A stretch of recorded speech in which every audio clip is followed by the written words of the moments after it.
Hi everyone, today I'm going to be showing you how to make delicious apple blondies. It's a perfect fall treat, so grab a cup of cider and join me. Alright, so to start I have 3 cups of brown sugar here. That may seem like a lot, but I am actually making this for many people, so it's going to be a feast. And then to it I'm going to add 3 sticks of melted butter. I've let it cool slightly just so that the eggs won't be scrambled in the future. So I'm just going to pour that right in there. And make sure there's no clump. Sometimes with brown sugar there tends to be some clumping, so make sure it's a completely smooth consistency. Alright, next I have 3 farm fresh eggs from our friend. I'm just going to pour them in slightly. Looks like I got ahead of myself there. So I'm just going to do one at a time to start. Alright, and the second egg is going in.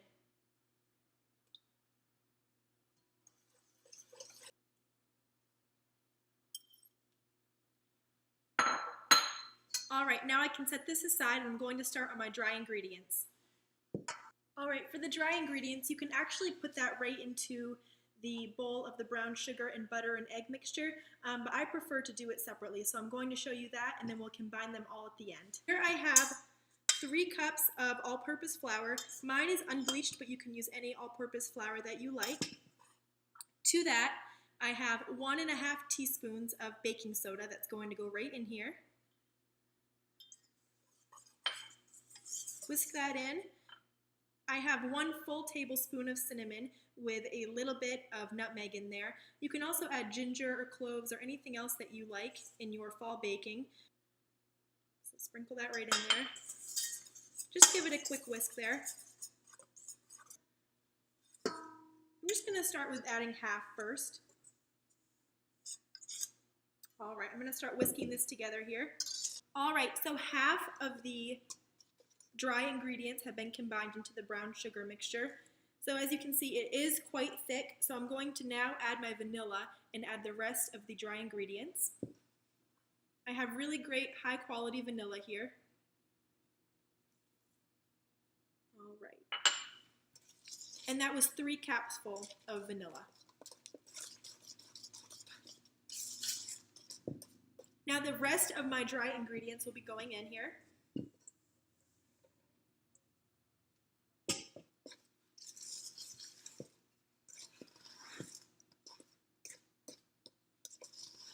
Alright guys, so I have my batter here that is still pretty thick, but right now I'm going to cut up some apples and we can saute them in some juices and apple cider and all that goodness, and then we will fold it into here so it will be a lot more moist in the end.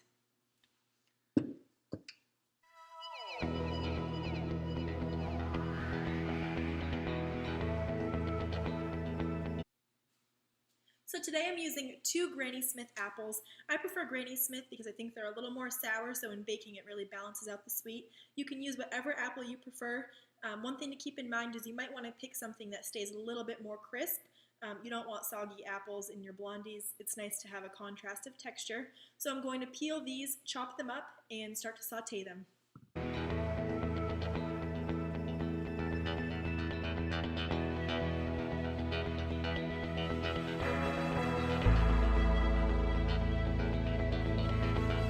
Alright, so here I have my 2 diced Granny Smith apples. These will be going into a pan with 3 tablespoons of butter, a sprinkle of cinnamon, vanilla, and I'm actually adding some molasses today.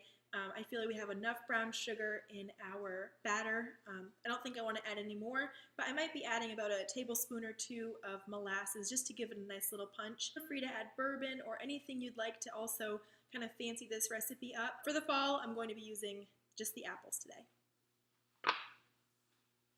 So I have my 3 tablespoons of butter melting away here.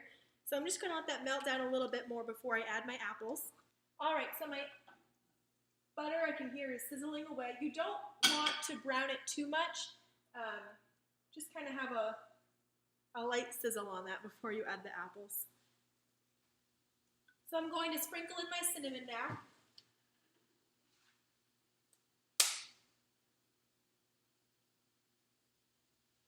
So I have my vanilla here. I actually usually get a different brand of vanilla than this. This ended up being all they had at Hannaford the day that my dad went to go get some groceries. So he picked this up. It's premium quality pure vanilla extract by Morton and Bassett Spices, San Francisco. It is the best vanilla I have ever had in my life. I highly recommend it. It was a little bit pricey, but it's well worth it. A little bit goes a long way. So I'm just adding 1 capful, I've decided, into my apple mixture.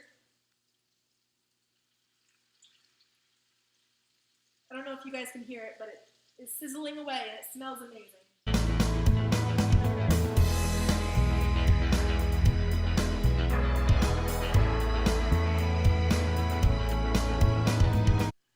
So I have a big jar of molasses here. If you are somebody who always gets frustrated when using it because it sticks to the measuring spoon, I have a great suggestion for you. If you take the spoon and just spray it with a little bit of cooking spray, the molasses will slide right out of it. No mess, no fuss, it's amazing. Little spray. So I have my molasses here. It's a tough open. I'm just going to be doing 2 tablespoons into the apples.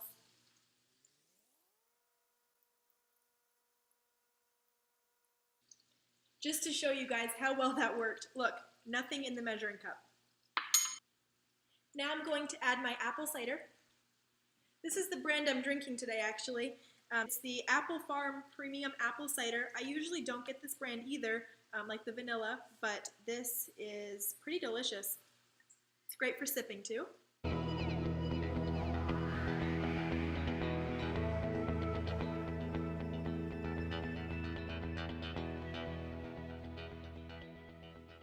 Guys, these apples are looking great. I'm going to turn them off the heat. You don't want to cook them all the way through because you want to keep them cooking in the Blondie mixture once they're baking in the oven. So as you can see here, guys, it looks incredible. It smells even better.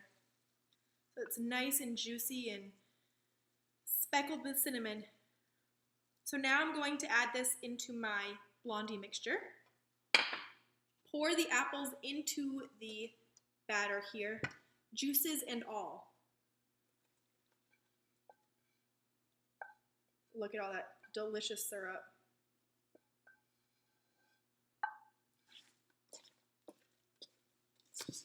And you can see how much thinner this batter is getting just by adding the apples and juices. So guys, just scrape the sides of your bowl down.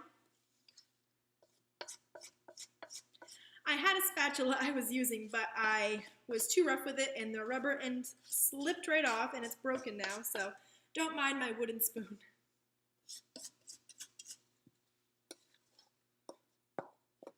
So this recipe makes a 9x13 pan of blondies and also an 8x8 pan of blondies. So I'm going to get those pans both prepared and I'll pour it right in.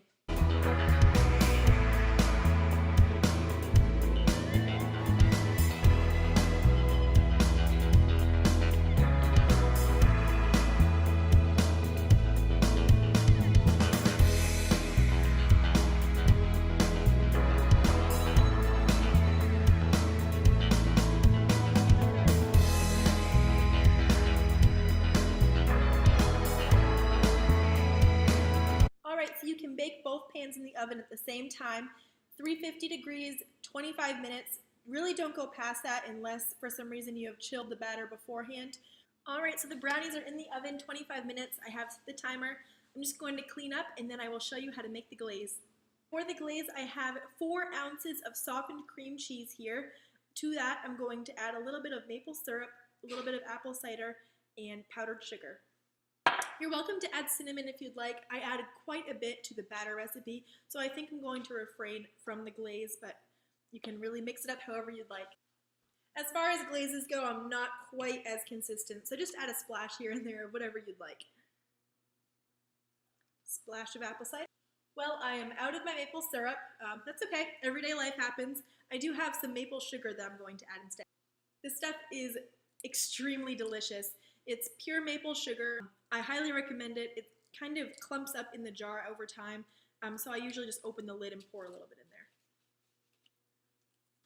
All right, I'm going to add about 1/4 of a cup of powdered sugar to our maple, apple, and cream cheese mixture. I like a little bit of a thicker glaze. I think it really coats the blondies well, but again, whatever you'd like.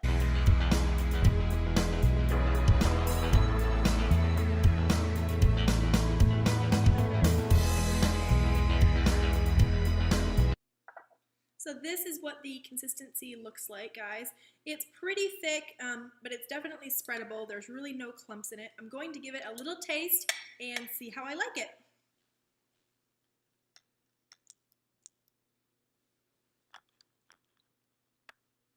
As far as the glaze goes, I highly recommend that you let the blondies cool completely before you put the glaze on top. My blondies have cooled completely. As you can see, they look absolutely delicious. They're a little bit darker on camera than they are in person, but remember we put the molasses and all that brown sugar in there, so they're bound to be pretty dark. I'm going to frost them and then let them cool even more in the fridge. So as you can see, I have our glaze here, that apple cider delicious maple glaze. I'm going to just kind of sprinkle it and drizzle it all over the brownies and brush it out to the edges. It can be kind of rustic, it doesn't have to be perfect.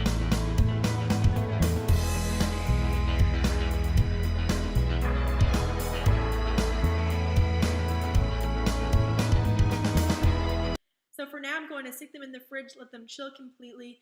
The glaze will get a little bit firm. We'll slice into them, and then I'm going to package them up and deliver them to some friends and family.